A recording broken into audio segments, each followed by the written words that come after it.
Nadreen, सबसे पहले जो कोहाट में जलसा हुआ उस पर बात करते हैं। लेकिन एक बड़ा इंसिडेंट हुआ ऑस्ट्रेलिया में, और आज के दिन में इंसिडेंट हुआ, यानी ऑस्ट्रेलिया और पाकिस्तान का टाइम का बहुत फ़र्क है। तो ऑस्ट्रेलिया में एक इंतहाई अफसोसनाक वाक़या हुआ सिडनी के एक साहिल पे, जहाँ पे यहूदी बरादरी इकट्ठी थी और इनका कोई त्यौहार है, उसमें एक जश्न चल रहा था और ये साहिल समंदर पे जश्न मना रहे थे। इतने में दो मुसल्लह गनमैन वहाँ पे आए, बाकायदा उसकी वीडियो मौजूद है, और उन्होंने वहाँ मौजूद लोगों के ऊपर फायरिंग शुरू कर दी। फायरिंग के नतीजे में जो अब तक हमारे पास इतला है उसमें 29 अफराद ज़ख्मी हुए हैं, और जिनमें 2 पुलिस एहलकार भी शामिल हैं, जबकि 12 हलाकतें हुई हैं, जिनमें एक हलाक होने वाला वो शख्स है जो फायरिंग कर रहा था। पुलिस बहुत तेज़ी से मौके पर पहुंची जब फायरिंग कर रहे थे ये लोग, तो उस वक्त पुलिस के सायरन सुनाई दे रहे थे फायरिंग के बैकग्राउंड में, और वहाँ पे पुलिस ने पहुँच के इनकाउंटर शुरू किया इनके साथ। अच्छा, इसमें एक मकामी शख्स है, ये मुसलमान है, अहमद इसका नाम है। दोनों हमलावरों के बारे में कहा जाता है कि ये दोनों भी मुस्लिम है। इनकी शनाख्त के बारे में पुलिस ने कुछ नहीं बताया, लेकिन सोशल मीडिया के जरिए से एक शख्स का नाम पता चला, नवीद अकरम। ये क्लेम किया जा रहा है इसका नाम नवीद अकरम है, और इंडियन मीडिया या उनका सोशल मीडिया ये क्लेम कर रहा है कि ये आदमी पाकिस्तानी ओरिजिन का है। लेकिन देखिए, पुलिस ने अभी तक कुछ भी कंफर्म नहीं किया। पुलिस ये कह रही है आप हमें हमारा काम करने दें, तो जब वहाँ से ऑफिशतल कोई स्टेटमेंट आएगा तब हम आगे बढ़ पाएंगे। कुछ लोग ये कह रहे हैं कि नहीं, ये अफगानी है और ये अफगानिस्तान के ओरिजिन से था बंदा, तो अभी हम कुछ भी कंफर्म नहीं कह सकते। रिलीजन का मामला नहीं होता, दहशतगर्दी होता है, और दहशतगर्द का कोई मतलब नहीं होता। अब आ जाए पाकिस्तान की अंदरूनी सूरत हाल पे, कुछ चीज़ें मैं आपके साथ साफ साफ शेयर कर देता हूँ। एक तो जो जापान में पाकिस्तानी शहरी हैं उनका बहुत शुक्रिया। मैं टोक्यो में था, उसके बाद एक और करीब छोटा सा शहर है, यहाँ टोटल पाकिस्तानी 500 रहते हैं, लेकिन ऐसा लगता था सारे पाकिस्तानी आ गए। बहुत बड़ी तादाद में पाकिस्तानी आए, उन्होंने मुझे बुलवाया था, मैं वहाँ गया, उन्होंने इंसानी हकूक़ के हवाले से आवाज़ उठाई, बड़ी ज़ोरदार आवाज़ उठाई। और सबको निकलना पड़ेगा, सबको ये काम करना पड़ेगा, सबको रिस्पॉन्सिबिलिटी लेनी पड़ेगी, क्योंकि इमरान खान अपनी लड़ाई नहीं लड़ रहा, इमरान खान पाकिस्तान की कौम की लड़ाई लड़ रहा है। जब वो 26 करोड़ लोगों के लिए मार खा रहा है, तो 26 करोड़ लोग उसे वापस रिस्पॉन्ड क्यों नहीं कर रहे? बात यह है कि लोग निकलते हैं, जोर लगाते हैं, लेकिन वो जिस लेवल पे निकलना चाहिए वो काम अभी तक हमने होता हुआ नहीं। दोबारा मोमेंटम बनाने की कोशिश की जा रही है। सुहेल अफरीदी ने कोहाट में अब जलसा किया, जलसा अच्छा था, तगड़ा जलसा था, लेकिन जो पिछले साल वाला मोमेंटम है वो मैं आपको साफ बताऊं, वो अभी तक नहीं बना। बड़े सख्त प्यार आता जो अब शुरू हो गए। सुहेल अफरीदी ने कहा कि डी चौक से आज़ादी लेकर आएंगे या कफन पहनकर वापस आएंगे। अब सुहेल अफरीदी साहब ने स्टेटमेंट दिया है, पहले मौका ज़ाया कर दिया गया। देखिए, 2024 में और 2025 में फ़र्क क्या है ये आप समझिए। गंडापुर को ऐसी कौन कौन सी चीज़ों की सहूलत मैसर थी जो सुहेल अफरीदी को आज मैसर नहीं है। सुहेल अफरीदी को ज़्यादा मेहनत क्यों करनी पड़ेगी, ज़्यादा काम क्यों करना पड़ेगा, उसकी वजह बताता हूँ आपको मैं। सबसे पहली वजह यह है कि 2024 में मौजूदा मिलिट्री रजीम या आसिम मुनीर साहब या शहबाज शरीफ साहब, इनकी डोनाल्ड ट्रंप के साथ कोई यारी नहीं थी। 2024 में ये उतने तगड़े नहीं थे अमेरिका के साथ ताल्लुकात में जितने तगड़े ये 2025 में हो चुके हैं, नंबर 1। नंबर 2, भारत से लड़ाई नहीं हुई थी। भारत से लड़ाई होती है मई 2025 में, और उसके बाद उनके तैयारी गिर जाते हैं, जिसकी वजह से पाकिस्तान की एस्टेब्लिशमेंट को यह लगना शुरू हो जाता है कि अब हमें किसी किस्म की बातचीत की या बैकफुट पे जाने की जरूरत नहीं है। हमने कारनामा कर दिया, इसी के भरोसे हम बहुत टाइम गुजार देंगे। आसिम मुनीर साहब के पास ये ताकत कभी नहीं थी जो आज है। आज वो फील्ड मार्शल भी है, ताहयात इस्तिस्ना भी है, और ताहयात मुराद भी है, उनको हटाने का तरीकाकार भी कोई नहीं है। तो आसिम मुनीर साहब 26वीं और 27वीं तरमीम के बाद अपने तौर पर अपने आप को नाकाबिल तस्खीर बना चुके हैं। उनके दिमाग में तो यही चल रहा है ना, वो तो मेरा रब जानता है कि हकीकत क्या है और किसी के साथ होना क्या है। वो तो एक एक पत्ते के बारे में इल्म रखता है, तो होगा क्या वो तो हमारा रब जानता है। लेकिन वो इस कदर इख्तियारात के मालिक नहीं थे पिछले साल जब गंडापुर था। आज उनके पास बहुत इख्तियारात हैं। फिर चौथा ये है कि तहरीक का मोमेंटम बड़ा बना बनाया मिला था गंडापुर को, बड़ा तगड़ा। जब पहला जलसा हुआ ना, तो 10 किलोमीटर तक आवाम ही आवाम थी, यानी जलसागाह तक पहुंचना एक बहुत बड़ी मुसीबत बना हुआ था, मुझे अच्छी तरह याद है। वो मोमेंटम दोबारा बनाना बहुत मुश्किल है। अली अमीन को बना बनाया मिला था, सुहेल अफरीदी को बनाना पड़ेगा। फिर पांचवी एक चीज़ यह है कि नून लीग के पास तब सादा अक्सरियत नहीं थी। नून लीग की हुकूमत चलाना उनके लिए इतना आसान नहीं था। उन्हें पता था कि इत्तेहादियों के बगैर उनकी हुकूमत धड़म से गिर जाएगी। मखसूस नशिस्तें भी उनके पास नहीं थी, लेकिन अब जैसे ही ये होता है तो मखसूस नशिस्तें उनके पास चली जाती हैं और सादा अक्सरियत भी उनके पास चली जाती है। तो नून लीग हो गई तगड़ी, ये पहले नहीं थी। तो ये जब सारी चीज़ें आप प्लस माइनस करते हैं, तो अली अमीन गंडापुर के पास मौका आसान था, ज़्यादा था, बड़ा था। सुहेल अफरीदी के पास उतना मौका नहीं है, कमजोरियां ज़्यादा हैं, और यहाँ पे उसको मेहनत ज़्यादा करनी पड़ेगी, भाई इतनी सी बात है। फिर इमरान खान साहब ने भी अब वही बात की है जो सुहेल अफरीदी ने की। इमरान खान साहब ने तो साफ कह दिया, आज़ादी या मौत। इतनी क्लैरिटी पाकिस्तानियों में लानी पड़ेगी। पाकिस्तानियों को आज़ादी या मौत वाले रास्ते पे जाना पड़ेगा, इमरान खान साहब ये कहते हैं। तो क्या पाकिस्तानी या ये कौम इस लेवल तक जाएगी आने वाले दिनों में? ये सवाल हम सबके दिमाग में है। लेकिन जिस दिन पाकिस्तानियों ने यह फैसला किया कि हमने मिलकर निकलना है, याद रखिएगा उस दिन कोई नहीं रोक सकेगा।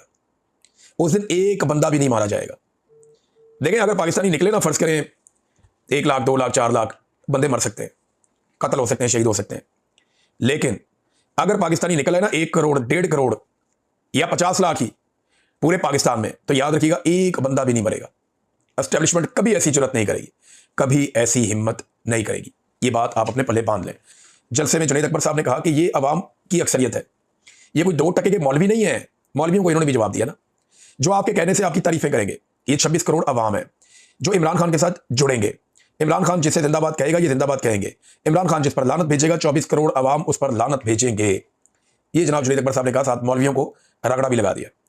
अब नाज़रीन, जो एक सुहेल अफरीदी ने जलगा करवाया था ना, उसमें जो आए थे पश्तून तहफ़्फ़ुज़ मूवमेंट के नौजवान, वो वापसी में गायब हो गए थे। उन 6 नौजवानों के बारे में अभी तक कुछ पता नहीं चल रहा। पेशावर यूनिवर्सिटी में नौजवान खामोश एहतजाज कर रहे थे अपने मुंह पर पट्टियां बांध के। सुहेल अफरीदी साहब को इस मामले को ऐसे नहीं छोड़ना चाहिए। सुहेल अफरीदी साहब पे भरोसा करके पश्तून तहफ़्फ़ुज़ मूवमेंट के ये नौजवान आए थे, जिन्हें वहां से वापस जाते हुए अगवा कर लिया गया।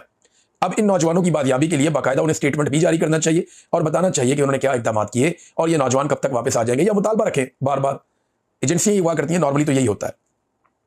नाज़रीन, मौलवियों को अब सफाइयां देनी पड़ रही हैं।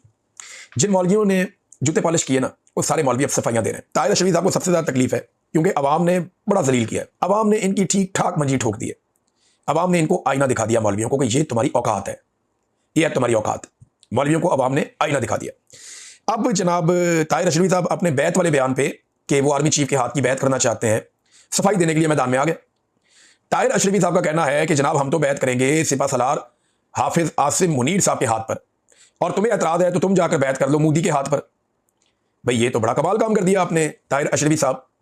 यानी या तो बंदा बैत करेगा हाफिज आसिम मुनीर के हाथ पर, वरना उसे मोदी के हाथ पर बैत करनी पड़ेगी। भाई अगर कोई बंदा इन दोनों के हाथ पर बैत ना करना चाहे, कोई बंदा ये समझे कि नरेंद्र मोदी तो इस काबिल ही नहीं है कि उसके हाथ पर बैत की जाए, और दूसरा मैं एक तनख्वाहदार सरकारी मुलाजिम के हाथ पर बैत क्यों करूं। देखें, इसको समझें जरा। ताहिर अशरफी साहब आप जज्बाती हो गए, आपको बात समझ नहीं आ रही। सरकारी मुलाजिम के हाथ पर बैत नहीं करते, उसके हाथ पर तनख्वाह रखते हैं महीने के आखिर में या महीने के शुरू में। सरकारी मुलाजिम के हाथ पे बैत नहीं करते, उसके हाथ पे तनख्वाह रखते हैं कि जनाब ये आपकी तनख्वाह, जाके अपनी ड्यूटी करो। क्योंकि सरकारी मुलाजिम तब्दील हो जाता है, एक जाएगा दूसरा आ जाएगा तीसरा आ जाएगा। आप किस किस के हाथ पर बैत करेंगे? ये बैत करने का मामला जो है ये रिलीजियस मामला है। ये बैत करने का मामला जो है ये आपके ईमान के साथ जुड़ा हुआ है। ऐसा नहीं हो सकता कि एक कुर्सी के ऊपर एक ऑफिसर बैठा है, उसकी बैत करने, दूसरा है उसकी बैत करने, तीसरा है उसकी बैत करने। ये ऐसा नहीं होता। ताहिर अशरफी साहब सरकारी मुलाजिम के हाथ पर तनख्वाह रखते हैं, उसके हाथ पर बैत नहीं करते। और आसिम मुनीर साहब के हाथ पर बैत करने पे अगर लोग तनकीद कर रहे हैं आप पे कि आपने ये गलत कहा, तो फिर आप ये नहीं कह सकते कि फिर वो जो तनकीद कर रहा है वो जाके नरेंद्र मोदी के हाथ पे बैत कर ले। ऐसा नहीं हो सकता, ये बात गलत है। आप गद्दारी के सर्टिफिकेट बांट रहे हैं। आप भी वही मशीन बन गए जो गद्दारी के सर्टिफिकेट बांटने वाली मशीनें पाकिस्तान में बहुत सारी पाकिस्तान की एस्टेब्लिशमेंट ने लगाई हुई है। आलम दीन है, उनका स्टेटमेंट है बड़ा मजेदार, वो स्टेटमेंट मैं आपके सामने जरूर रखना चाहूंगा। और स्टेटमेंट उनका यह है, यजीद के दरबार में भी सरकारी मुल्लाओं ने बैत की थी, लेकिन हक खैमे में था। आज भी हक दरबार में नहीं, जिंदान में है। और यह बात की है मौलाना नसीम अली शाह साहब ने।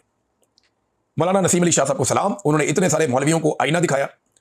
उन्होंने कहा कि यजीद के दरबार में भी सरकारी मुल्लाओं ने बैत की थी, लेकिन हक उस वक्त खैमे में था। आज भी हक दरबार में नहीं, जिंदान में। बात तो ठीक है। फिर ताहिर अशरफी कह रहे हैं कि हाफिज सैयद आसिम मुनीर साहब ने नबी अकरम सल्लल्लाहु अलैहि वसल्लम की एक हदीस मुबारक सुनाई कि मुसलमान वो है जिसके हाथ से दूसरे मुसलमान की जान और माल महफूज हो। मुझे बताएं, लोगों का चादर और चार दीवारी का तकद्दुस पामाल करके लोगों को घरों को कौन तोड़ रहा है? लोगों की गाड़ियों को कौन तोड़ रहा है? लोगों के कारोबार कौन बंद करवा रहा है? फैक्ट्रियों को ताले कौन लगवा रहा है? जो बंदा बैत नहीं करता या जो बंदा सरेंडर नहीं करता, उसका कारोबार कौन बंद करवा रहा है? लोगों का माल तो महफूज नहीं है पाकिस्तान की एस्टेब्लिशमेंट के हाथ से। दूसरा, लोगों की जान कौन ले रहा है? तहरीक लब्बैक के लोगों को किसने मारा? तहरीक इंसाफ के निहत्ते लोगों को किसने मारा? तहरीक लब्बैक के लोग मिन्नतें करते रहे, बार बार कहते रहे मुज़ाकरात करो, गोली मत चलाओ, हमें मत मारो, हम तुम्हारे भाई हैं, लेकिन फिर भी लोगों को मार दिया गया। तो जान भी महफूज नहीं और माल भी महफूज नहीं। ये तो पाकिस्तान की एस्टेब्लिशमेंट कर रही है। तो ये फिर हदीस आप किसको सुना रहे हैं? ताहिर अशरफी साहब बताइए आप। बहरहाल ताहिर अशरफी साहब जाने और पब्लिक जाने, पब्लिक ने आड़े हाथों लिया हुआ है। अक़वाम मुत्तहिदा ने 2 मौकों पर इमरान खान साहब के हवाले से बड़ी तगड़ी आवाज उठाई है। एक ये आवाज उठाई जून 2024 में। अक़वाम मुत्तहिदा के वर्किंग ग्रुप ने उस वक्त यह करार दिया था कि इमरान खान की गिरफ्तारी और सजा बगैर कानूनी जवाज के है और यह बैनुल अक़वामी कानून और मुनसिफाना समात के बुनियादी असूलों की खिलाफ वर्जी है। हुकूमत पाकिस्तान इमरान खान को फौरी और गैर मशरूत रिहाई दे और हर्जाना अदा करे, पहले यह कहा था। और अब दिसंबर 2025 में उनका दूसरा स्टेटमेंट आ जाता है और उसमें वो कहते हैं कि इमरान खान को मुसलसल कैद तन्हाई और गैर इंसानी और तज़हीक आमेज हालात में रखा जा रहा है, जो तशद्दुद और गैर इंसानी जिल्लत आमेज सलूक के ज़िम्मे में आता है। पाकिस्तान फौरी तौर पर इन इकदामात को खत्म करे, यानी इमरान खान को रिहा किया जाए। ये है नाज़रीन। अब मैं आपके सामने एक खबर और रखता हूं नाज़रीन। ये एक तस्वीर है, ये बहुत ज्यादा वायरल होगी, इसको देखें आप। ये इमरान खान साहब पुशअप्स लगा रहे हैं। अब पता नहीं ये आर्टिफिशियल इंटेलिजेंस से बनी है, क्या हुआ है। बहुत सारे सहाफियों ने, बहुत सारे लोगों ने, बहुत सारे सियासतदानों ने इस तस्वीर को शेयर किया है। मुझे शक है कि ये तस्वीर आर्टिफिशियल इंटेलिजेंस से बनी है। ये इमरान खान साहब की रियल पिक्चर शायद नहीं है, लेकिन अगर ये आर्टिफिशियल इंटेलिजेंस से बनी है ना, तो बड़ा ही कोई कमाल आदमी है जिसने इसको बनाया। जिस तरीके से उसने इसमें काम डाला है ना, वो बहुत ही कोई ठीक सॉफ्टवेयर है जो इस्तेमाल हुआ है, लेकिन बाज़ लगता है कि जैसे ये बिल्कुल असली तस्वीर है। बहरहाल ये तो अब पाकिस्तान तरीके इंसाफ या इमरान खान साहब की फैमिली बता सकती है, लेकिन ये एक तस्वीर वायरल बहुत ज़्यादा हो रही है। यानी इमरान खान से मुतालिक कोई झूठी चीज़ है, सच्ची चीज़ है, कोई भी चीज़ है, कोई खबर है, वो आलमी उफक के ऊपर छा जाती है। पाकिस्तान के और पाकिस्तान के बाहर सोशल मीडिया पे फिर वही दिखाई देती है। इस लेवल की मकबूलियत इमरान खान साहब एंजॉय कर रहे हैं, और इमरान खान साहब की मकबूलियत ही उनकी सबसे बड़ी दुश्मन बनी हुई है, क्योंकि एस्टेब्लिशमेंट इसी डर से इमरान खान को बाहर नहीं आने देती कि ये आदमी जेल से बाहर पाँव रखेगा और मुल्क इसका हो जाएगा, फिर हमें कोई पूछेगा भी नहीं, फिर यही फैसले करेगा, हमें अमल दरामद करना पड़ेगा।